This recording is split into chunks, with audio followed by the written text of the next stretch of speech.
I do not like mosquitoes. In fact, I'm allergic to them. Yes. I have a son, Max, who's also allergic to mosquitoes. The white, like, welts. Yep. And they puff up huge. Yep. Some people have it, and boy, did my parents pick the wrong state to live in for a boy who is allergic to mosquitoes. But if you hate mosquitoes, if you're allergic to them, there is a remedy, and it's a company called Mosquito Nix. Yep, I have a system in my house, and I don't have to worry about going into my backyard at dusk, especially like right now where it's kind of cool outside when the sun goes down. But that's when the mosquitoes come out. They love it. But not at my house, because around my whole fence, the perimeter of my whole yard, there's these misters. And there's a Mosquito Nix misting system that mist the backyard during peak mosquito times, and it keeps them out of there. After a certain amount of time, it forms a barrier. I have no mosquitoes anywhere near my house. Yeah, it degrades and breaks down really, really rapidly. Oh, yeah, the chemical, The little organic. lines that they use, you can't even see them. No. It's like microscopic little fine lines in order to disperse it. I have a portable system because I don't have a yard. I have a balcony. Yep. And it's perfect. Go out there. I'm starting the grill. I don't want to swat mosquitoes. My daughter wants to go out there and hang with me. I put the little mister on there. Great. Done. Also, another thing the Mosquito Nix does, because it's about to be winter soon, and during winter we have less of a mosquito problem, so they switch over to their Christmas light program, and they have all their installers. They'll install Christmas lights for you. They've done it for my house, Daniel's house, 2 years in a row. It's so much more convenient. It's the best. They store them for you. They gave me like a Macy's Thanksgiving Day parade sized wreath. Did you see my wreath? Yeah. It was huge. During the summer, they're killing things, and during the winter, they're making smiles. Absolutely. And if you do it early, too, there's even a discount. So if you give them a call, go to mosquitonix.com. Oh, the best part, they set it all up, then they take it all down, they put it in bins, so if you continue to use them, like Tom and I use the same one. They just use the same one. So if you get it dialed in, because, guys, we all know how our wives get particular about the way they like things. Well, I'm going to get that same wreath again because they marked it, they organized my stuff, they took it away, they bring it, they take it away. It's awesome. So much easier. Just have them do it. It's amazing. It's mosquitonix.com. In the boy, the larynx and the vocal cords change so that his voice acquires the deeper pitch of a man's voice. The shoulders become broader, thighs grow longer, and the muscles become stronger. Hair begins to grow on the face, under the arms, and in the pubic area. You are a man, and in taking on the role of the world's second greatest gender, you must adhere to a gentleman's guide to manliness.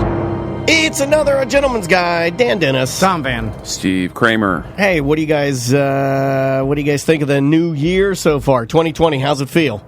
How's it working for you? No different. The same. Not anything special. Exactly. Is there any year that you've been like, that if we asked you that question, you would have a different position? This is going to be the year. I could feel it. It's different. There's a sparkling energy in the air. I'll throw something out there and give you a little bit of time to think about that, because I can see that you're really not finding much. No. There's a problem. No, in retrospect, you could look back and say, "Oh, this was a defining year of my life." But while it's happening, no one ever knows. Right. I feel like there was a window. Sometimes you do. Sometimes you know when you're in magic. I've been there. Well, I'm the oldest here. So I feel like there was a sweet a sweet spot, a window of time between, I want to say, like maybe the age of 28 and maybe 38, where for the new year, age. I would get excited about the new year and doing new things, and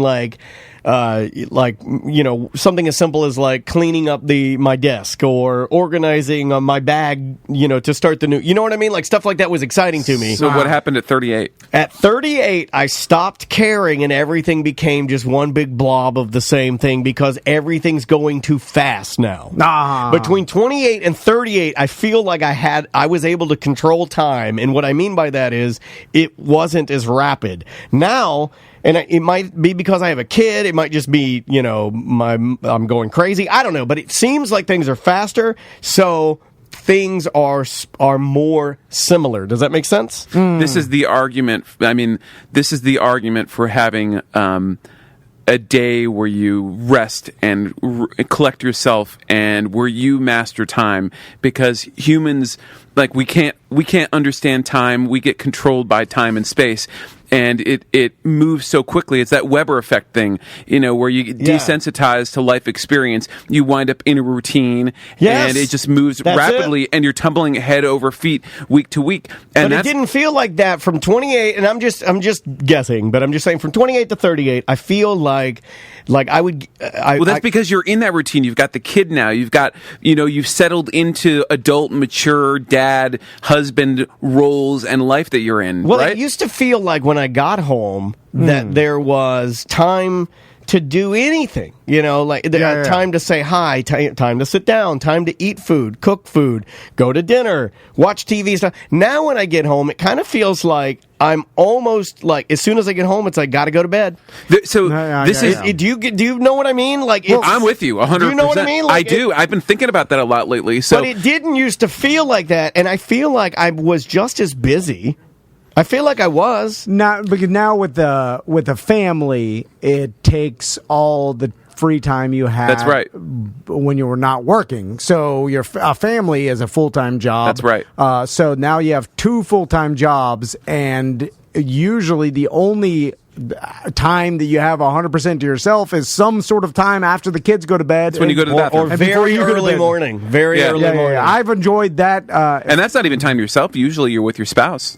Yeah. No, you're right. I have adopted the enjoyment of the waking up early before your family does, dad time. Yeah. Stand on the balcony with the coffee. Yeah, where I know it's a stereotype, but it's pretty dope. Everybody else is asleep, and then you're left to your own devices, and I'm like, this is sweet. I've fallen into. I'm going to talk about this on Friday. I'm going to dive deep into it. I'm glad that you enjoy that, because the longest text messages replies that you send me, because you're not, if it's something pertinent for the business, you'll get to business. But the most carefree, kind of whimsical, because you're not known to be that guy, right? Yeah. The longest and most whimsical or funny text messages that he will send me Saturday or Sunday morning early. Yeah. Early, and he's like, he'll make a joke. He's lighthearted. I can tell that you enjoy that. You don't have the weight of existence on you at that moment. Well, his boys don't need him. His wife doesn't need him. I don't need him. He's literally... It's the weekend, and I'm not working, so I turned that side of my brain off. It's like, all right, don't think about work. That's the argument. That I've been thinking about that a lot lately, because it does move so rapidly, and you hear old people say all the time that time moves faster. It's because of what I said. It's because of that Weber effect, that you get desensitized to it, and that you lose control over time. I mean, so obviously there's people that subscribe to a religious reason for a day of rest, but there's a psychological one, and the psychological one is to gather yourself, to master time, to turn off everything else in the world and collect yourself and just have a moment in time and space, to be at peace. And so I've been thinking about that a lot lately. What about obviously we're all striving to be the most inefficient efficient people we can, and utilize our time on Earth before we die in the best way possible, so you don't waste it. Right. Correct. So then, in an effort to do that, you become more. It's hard for me. You become more regimented and scheduled, and you try to get a routine that works for you, because it's all about efficiency. You want to turn that hour you have into the most efficient hour possible. You get as much done, but when you do that, it seems you create this life that's maybe way more efficient, but because of that efficiency, your perception of time speeds up, and it doesn't help that it's scientifically proven that as you age, our perception of time speeds up, and it seems a lot shorter than it is. Did you see this study? It almost sounds like you're channeling this study. This is from People Magazine. It came out this morning. It came out a couple of days ago. Dads spend 7 hours a year hiding from their families in the bathroom. They did an actual study, and we've talked about this before. I mean, I know that it's not the same thing as the coffee time. I call it coffee time, but when I can get up, go downstairs, Andrea's still in the bed, Maisie's still asleep, I go downstairs, I quietly start the Keurig, I get that coffee, I go out on the balcony, me and Caesar, I'll allow him, because he doesn't talk. And we just kind of stand there. And I can just hear, you can almost hear the dew. You can hear, the birds, walking around. Mm-hmm. You can hear, occasionally you'll hear a car. You can hear the wetness in the air. I love it. It's my favorite thing in the world. So I with you 100%. Even talking I go about on it my right balcony, now, too. I'm getting into my place when you talk about it. I'm getting a response. So let me ask you this. I have my happy place when I got my blood pressure taken. Yeah. I told you. So you get into this Variation on that. this regiment, this schedule of efficiency in your life, and you get into a pattern or whatever. We all find ourselves in it.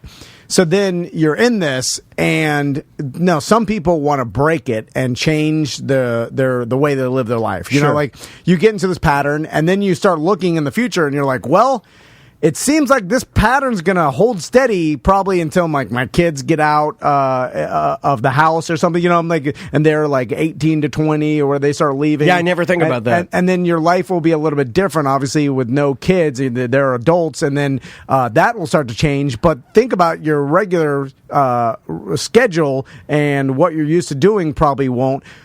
Are there people, and I know there are, that like break that all and change their life because they're not happy with the schedule and the regimen? Now, sometimes it breaks, but sometimes it breaks because, you know, chaos reigns. I mean, I see that all the time. Unfortunately, it's people's that lives fall apart because of, you know, because of illness or because of, you know, some type of neurosis that just takes over their life, or because, you know, their relationships fall apart with marriage or otherwise. You know, you see that a lot. It's a lot more rare to see somebody make a meaningful change in their life and succeed at it. A lot of people try. I mean, that's why we all have New Year's resolutions. But it's what we should do, right? I'm talking about like a total change in the way. You mean like taking your entire life path and altering it in an attempt to break up, to not be a slave to the rut? Yes. Well, okay. All right. All right. Then let me ask you this: but is it the whole I want to retire in a sailboat theory,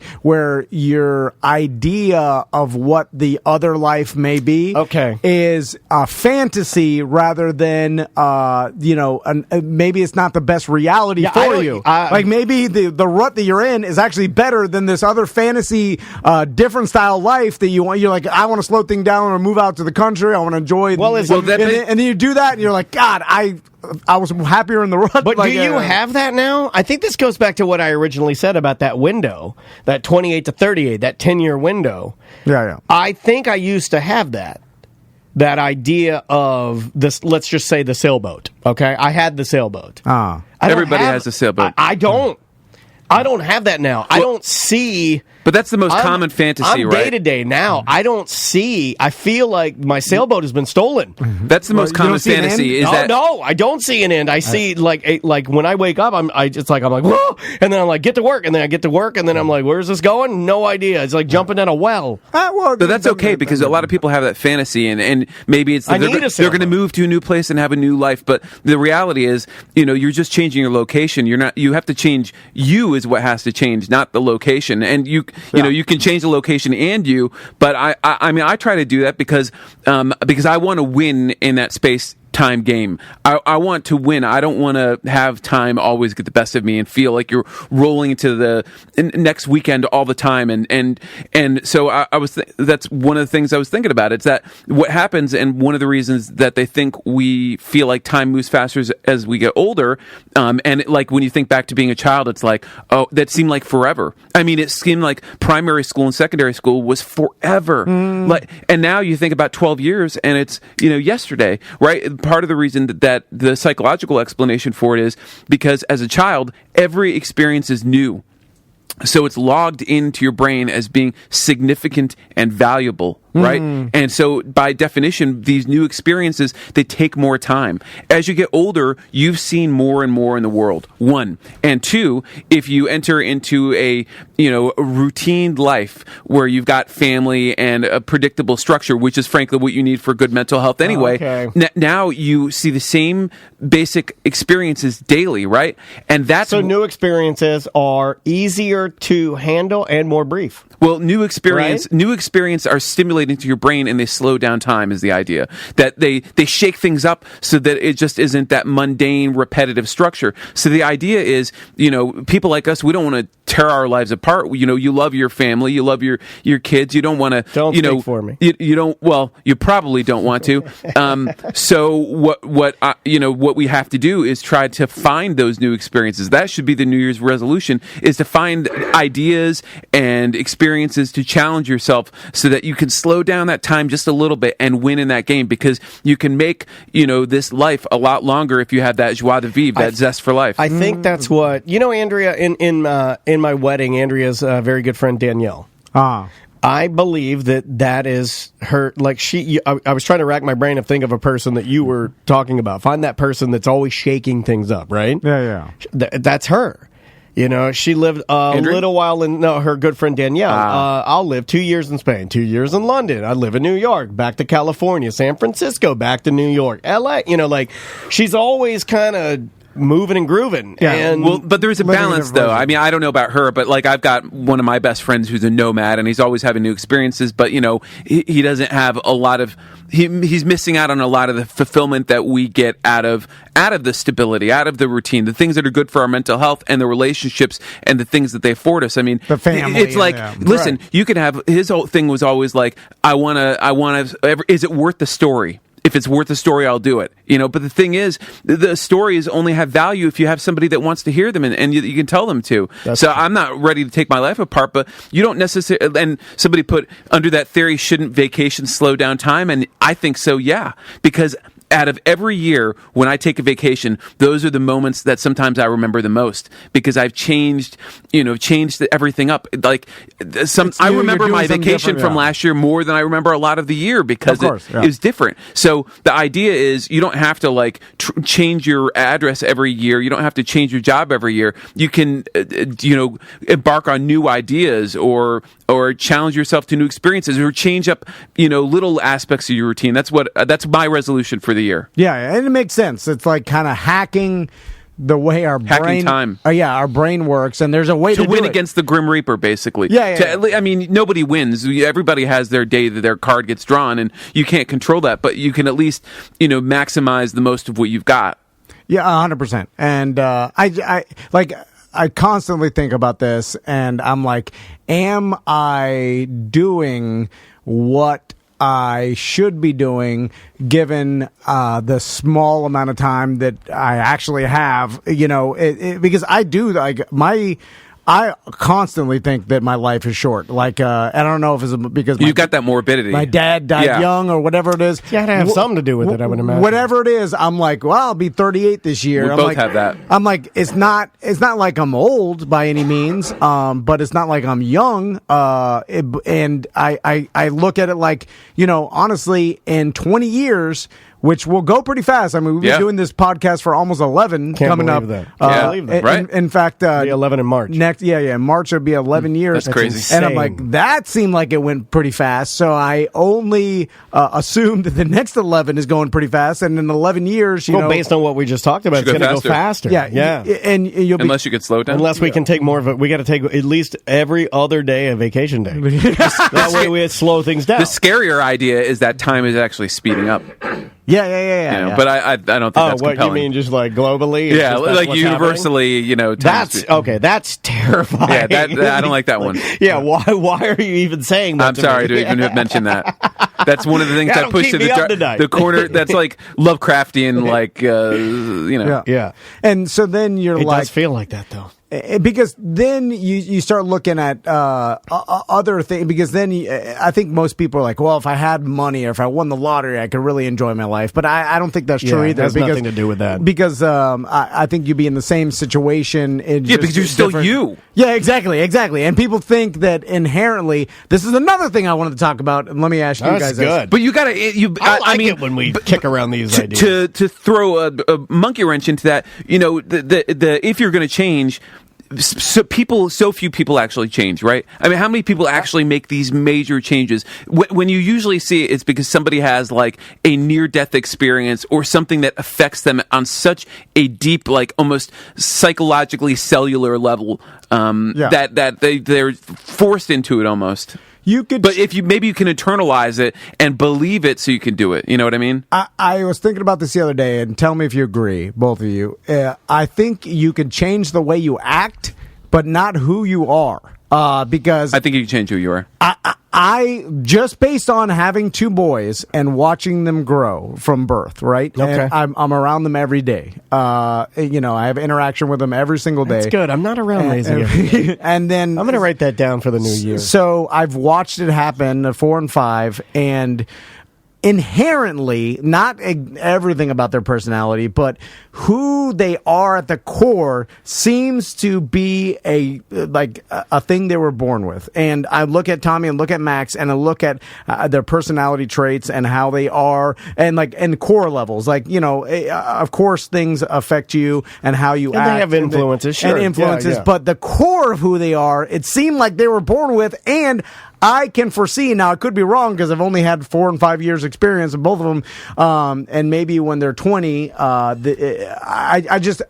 foresee when they're 20 looking at them as men or as young men and saying, man, you were like this when you were born, when you were 1 year old, Tommy, and you were like this, Max, when you were, if you believe, I think every person has that, divine spark or whatever that makes them who they are, but there's the other more visible aspects of your personality, things like the degree of selfishness or altruism, your compassion, all of those things can change. And there's that like Buddhist saying, that I like a lot, which is, guard the thought carefully, because the thought becomes the action, and the action becomes the habit, and the habit becomes the character, something like that, right? And so guard the thought carefully. It rings true, like if you believe like that Sean Carroll thing, that many worlds theory. Have you heard about that? No. Okay, that's the idea. It ties into quantum theory, and the idea is that anytime that you're approached with these pivotal decisions and you go one way versus another, that another world is created, and that there are not infinite worlds but many worlds, not nearing infinite. Mathematicians and quantum physicists have worked that out to a certain degree, where the number is very large, but many worlds are created, and you can kind of envision that in those other worlds there's different versions of yourself, like for instance, I know the for me at least, being a parent or being a husband I think it's made me a better person, because it's forced me to be less selfish, and I've always strived to be like a more generous person. Almost since I graduated high school, it was like decision, like I'm going to work on this one thing, and because you live your life for other people is the idea, right? At least to some degree. So if I had gone a different path, I mean, I don't think any of us would be who we are if we made some of those pivotal choices differently. And not to switch total gears, but it kind of us living our lives, trying to be efficient and figuring out how to be the most happy. This kind of ties into time. There was a story about people. What was the story you read right before? It was something about translating languages. The one that Steven was talking about was that there's now a Google Chrome plugin that will allow you to, through using Netflix, really cool, like read subtitles in different languages. So in effect, that qualifies here. That will stimulate your brain in a new way. Yeah. Well, that's definitely I think that's pretty awesome. So basically it's a new Chrome extension. It's called Language Learning with Netflix, and it simplifies language studying. So the idea is that if you're studying a foreign language, it shows you subtitles of what you're watching on Netflix in your native tongue and in the language that you're trying to learn. which is cool. That's pretty rad. So that got me thinking. So simple. Do it too. and slow down time a little bit, right? Simple Ties thing. right into what we're talking about. I started writing this down because my Tommy is in a dual language program in school where he's like learning Spanish.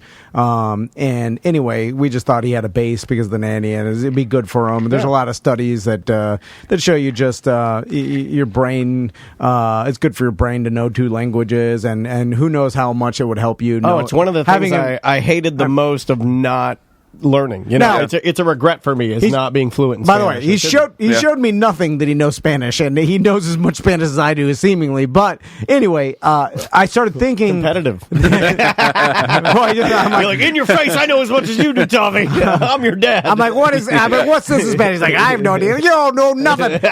But I started thinking, I was like, look how much technology. Okay, we won't need to know language soon because we'll have universal translators. That's what I was thinking. And they already have it. They already do. That one that you can hold up on road signs and it just changes it magically into English. It's insane. They've got the application you can use while you're talking to somebody. It translates it instantly. Exactly. And then I started going back and I was like, look how Star Trek GPS. It's taken there is no real reason that I could think of unless you are talking about like apocalypse or the shutting down of the grid or whatever, and then need to get around. There is not. I mean, in current day society, as long as there's no apocalypse, and then even learning something for that, it seems like statistically impossible that it's pointless. Do you want me to be a party pooper and throw something in that will freak you out? It's like preparing to win the lottery. Why are you doing it? But what's even bad is that I don't even know street names because my brain has made the GPS to me is just like I'm driving and it's like turn here.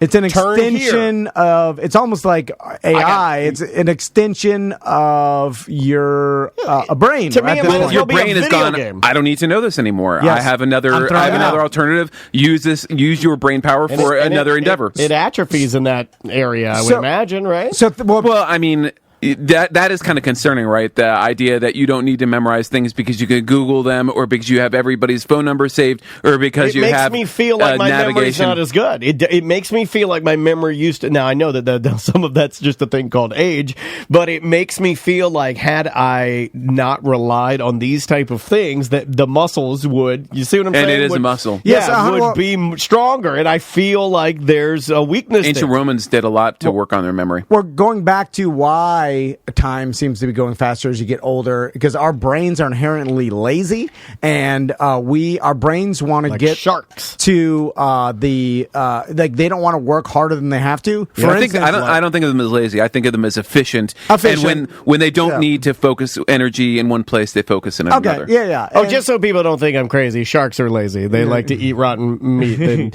Right? I mean, they don't want to work hard to eat. Well, it just goes that you don't. There's no need to expend more energy than you have to. It can actually be detrimental to your survival if you do that. But so like our brains will constantly fill in things, especially like most people drive to work and they won't remember driving to work because it's almost subconsciously your brain is filling in the gaps that you're used to seeing. That's the zombie drive. For instance, how'd I get here?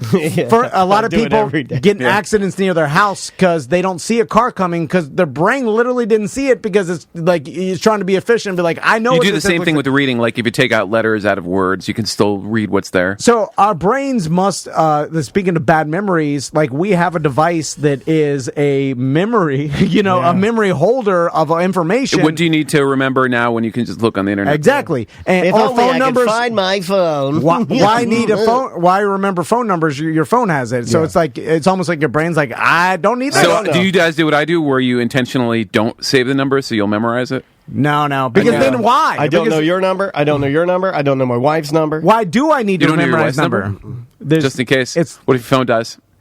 I'm screwed. Well, screwed in what? I mean, you can always borrow. I mean, I'd have to call my mom and then have my mom tell me my wife's number. But the thing I've been in that situation where I've got like 10% on my phone and then it does a turn off. That whole like sometimes it gets down to 1% is still going, and then sometimes it'll go at 7%. Yeah, but sometimes you just don't expect it to turn off. So back to it on Pornhub again, huh? The language thing. It's those background applications that do it. So all these people are maps. are spending a lot of time learning a different language, it may be rendered irrelevant, and I mean, is already almost there with the amount of like Google Translate and stuff we have with phones. The only time it becomes irrelevant is when the translation is to the point where it could be in your own voice from your own mouth without any intervening machine between it, right? Because until then, communication is personal, and until it can be that personal where it's almost invisible,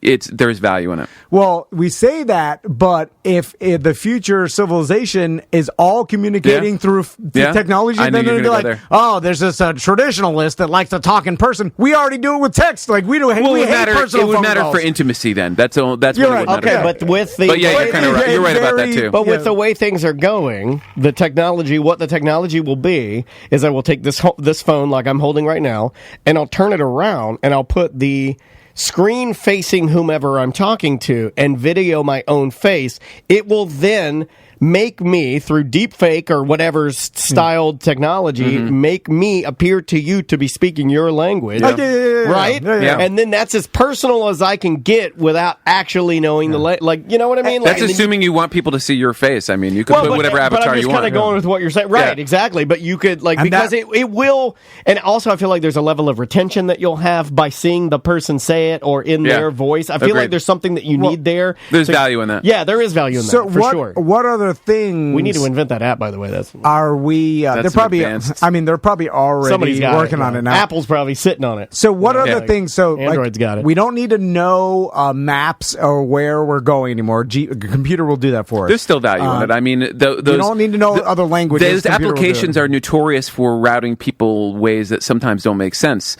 I mean, like there's been those complaints about these neighborhoods that are like, "Why are you going through my neighborhood?" And then magically that route disappears. Of course, and there's little problems here. But and there, you're but right. For the most part, I get it. I don't really need to teach my sons how to navigate without GPS because in their reality, they will never need to know that knowledge. However, teaching them basic sense of directions is valuable always.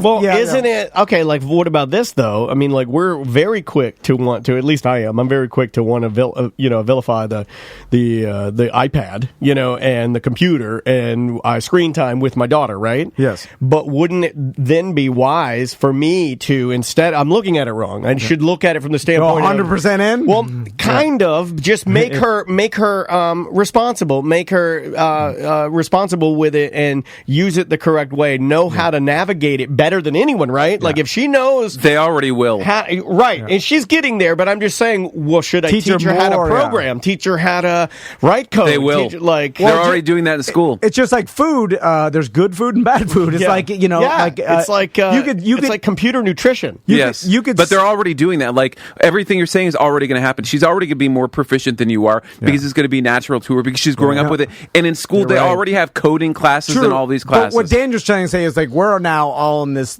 parental mode of like screen time, anti-screen time. But Daniel's right in the fact that maybe you should be pro screen time. No, the idea is used in the right way. The idea is an appropriate amount of screen time so it doesn't interfere with brain development, and so they don't develop that extra bone. Have you heard about the calcium growth? Yes, like that's a real thing. That children are getting these growths on like around their C6, C7 area, and it's like almost like a shelf of bone from calcification. It's a staring hump. Yeah, ossifications. Yeah. That's it's from doing this thing, looking down at your phone. Yeah. No, but that's not extreme.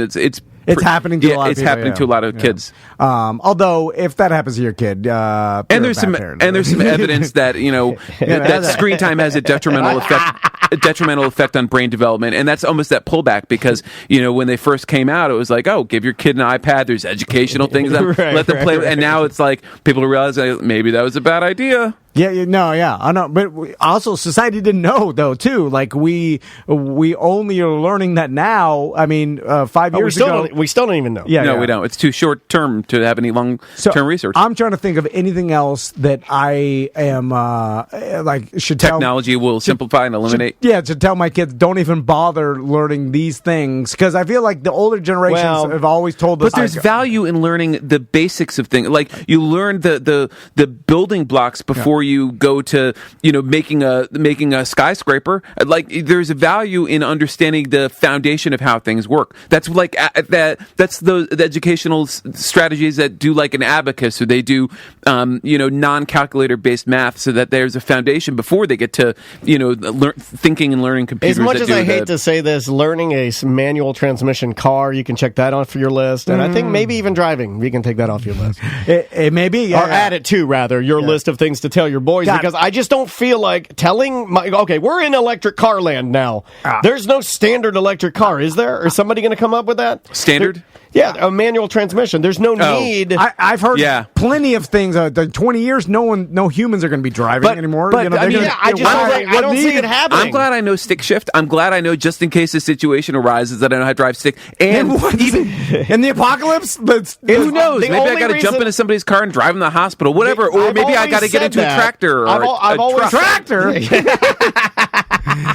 I grew up on those. The only reason I'm glad I know how to drive a standard or a manual transmission is because Tom has a WRX and I get to drive it occasionally. It's super fun. Yeah. Other than that, it isn't.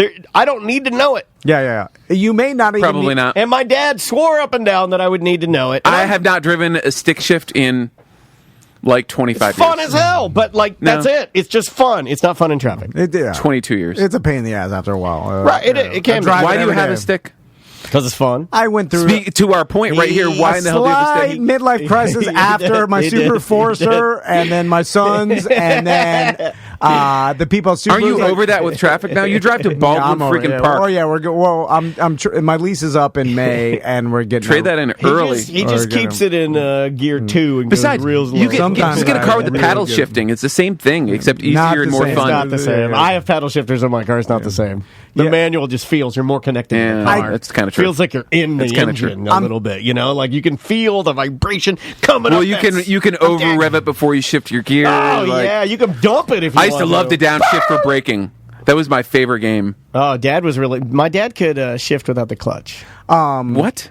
Yeah. How? If you get the gear ratio right, if you're going the RPMs fast enough, wow, you just slam it into the next gear. That's kind of cool. It's real cool. Yeah. I've done that. It stinks. Yeah, that's I have because to roll down the windows. I'm like, you're burning something up when you do that. Something's happening. Yeah, something's happening. It's coming through the air vents.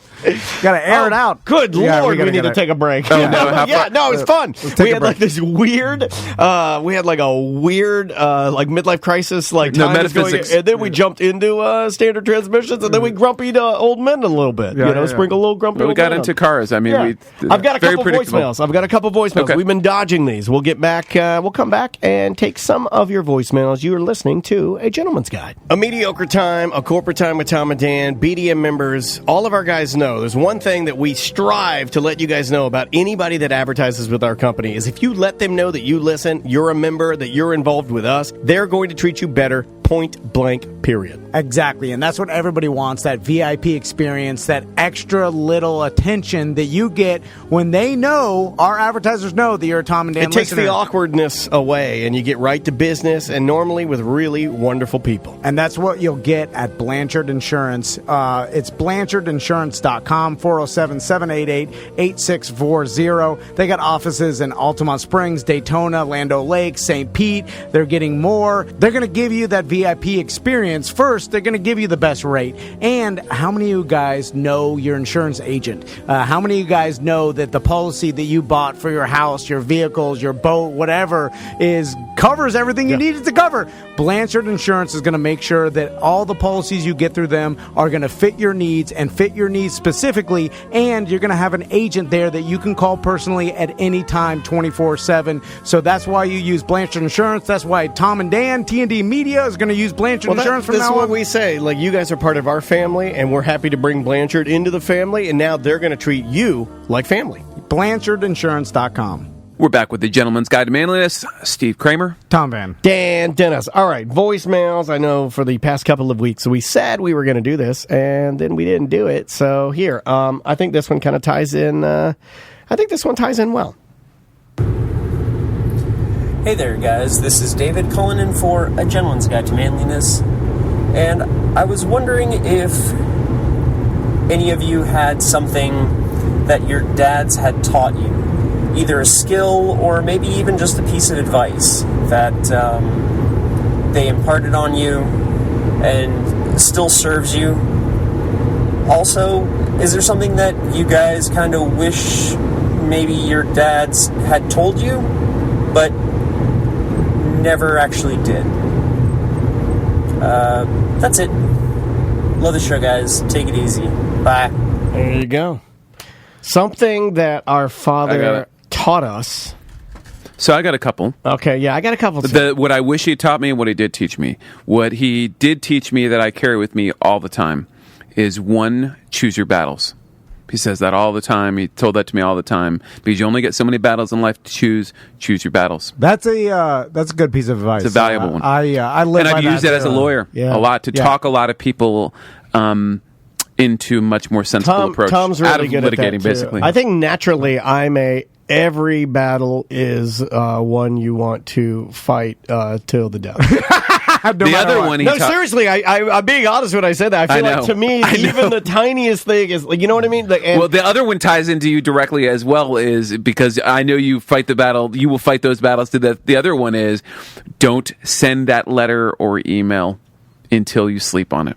Yeah, that's a good one. That's a good one. Yeah. We've talked about that before. That's a good one. You can go ahead and type it. Just don't Type it. You don't tomorrow. send it. Yeah, and the things that I wish he taught me is, he was a general contractor and a civil engineer, so he could build anything or design anything.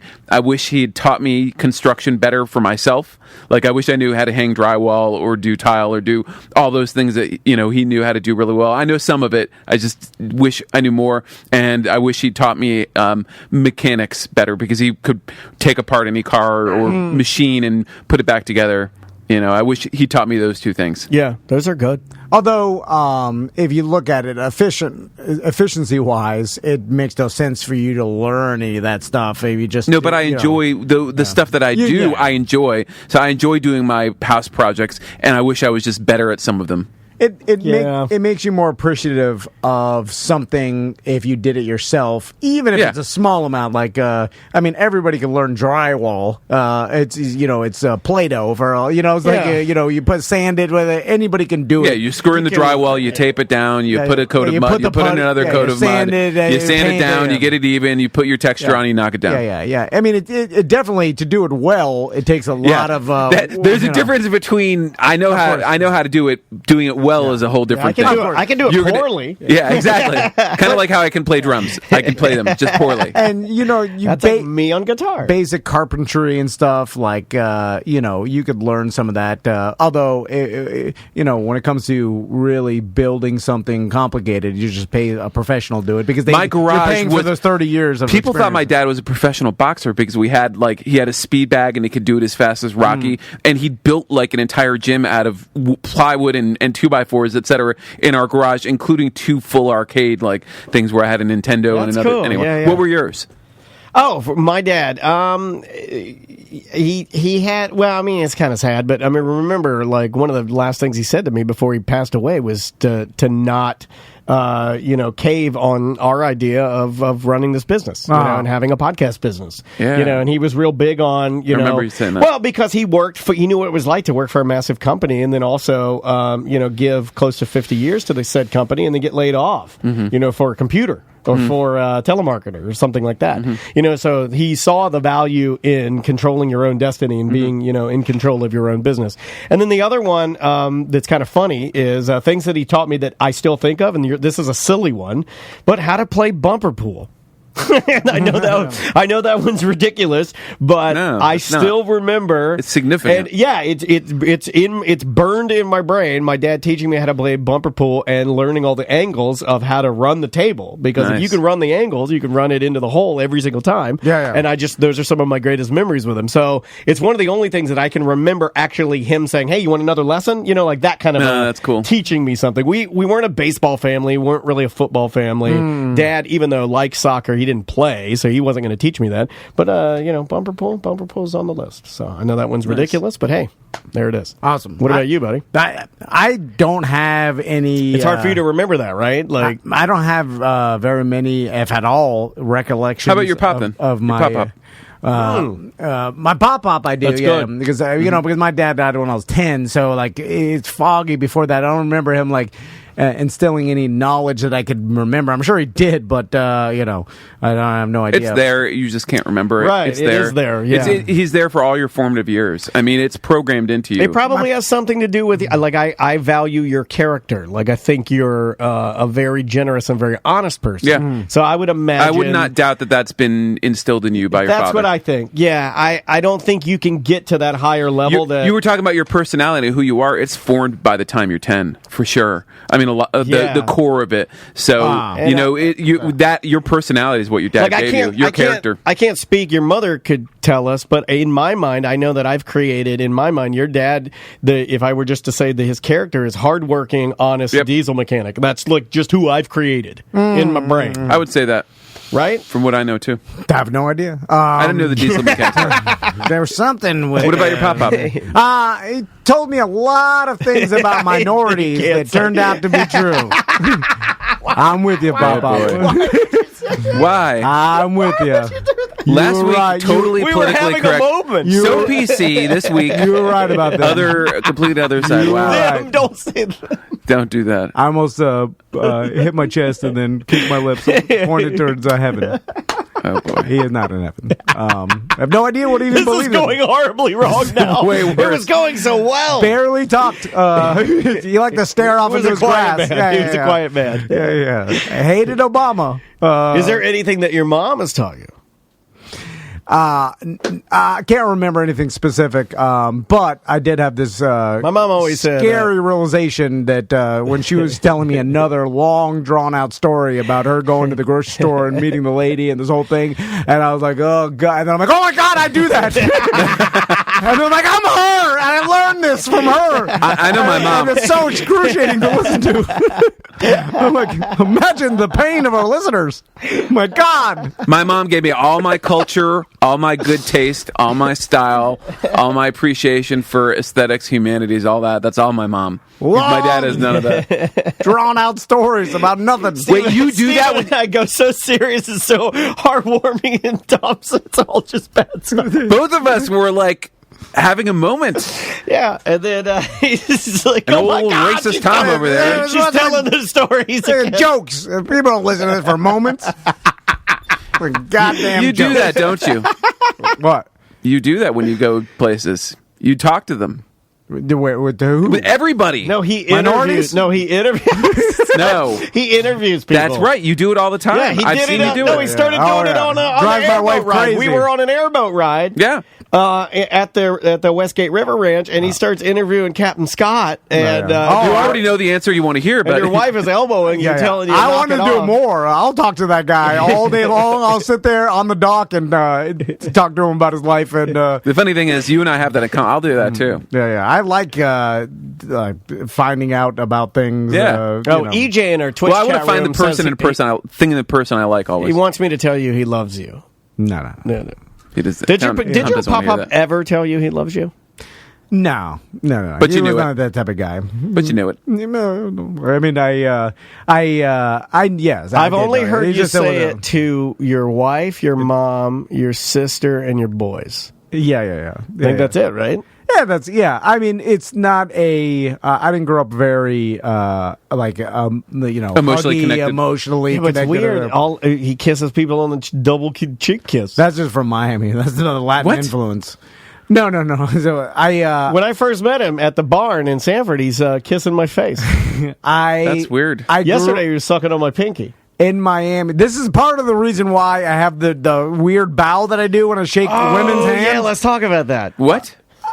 These guys were giving me S. Dude, I'm not giving you S about it. Travis, Daniel, I think was Samantha not. too. They were making fun of me. It's your wife is really doing the study. Oh, yeah, She's the she one will. doing photographic evidence. Tell me. So I grew up. Oh, they're I'm super in the chat room. fascinated. They must be hammer you inside chicks because Christine in Tom Bow? She just said I think they been clowning on you.